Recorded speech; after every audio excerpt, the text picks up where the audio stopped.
ভিতরে রাক্ষসী ভাবছে, আর বিভীষণের ভিতরে কৃষ্ণ ভক্তিময় ভাবছে। বিভীষণ হলেন পরম ভক্ত। একটা কথা বলে না, জানি না এগুলো কারা শিখিয়েছে, বলে কি ঘর শত্রু বলে তো।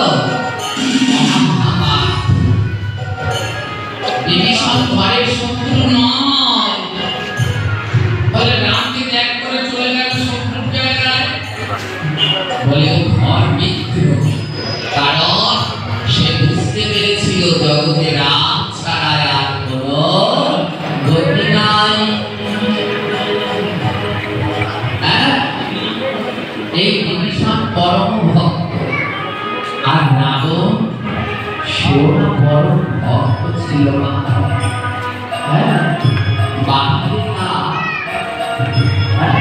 ওই কঠিন ভাব মনের ভিতরে রাবণের ভক্তি ছিল।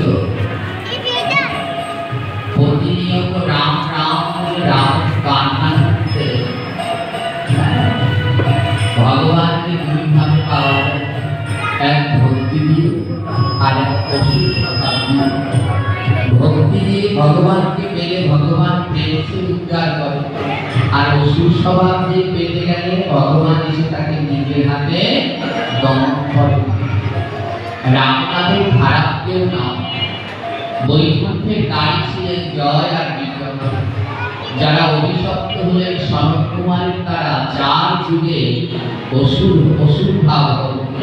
তাই সত্য যুগে হলেন হিরণ্যকশিপু হিরণ্যাক্ষ, ত্রেতা যুগে হলেন রাবণার মধ্যপদ, দ্বাপর যুগে হলেন শিশুপাল দন্তবক্র, আর কলি যুগে হলেন জগায়ার। তিন যুগ কৃপা না পেলেও কলি যুগে জগাই মাধারী হয়ে আমার গৌরের কৃপা লাভ করে উদ্ধার হয়ে গেলেন।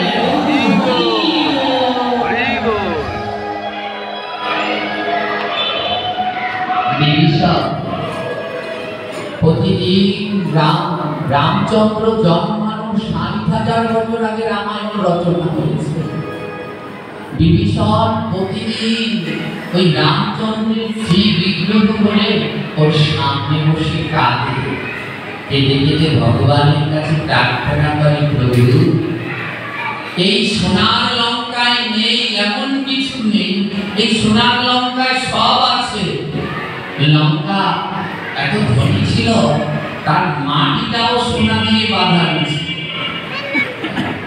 বিভীষণ বললেন এই সোনার লঙ্কায় নেই এমন কিছু নেই, সব আছে, শুধু একটা জিনিস নেই।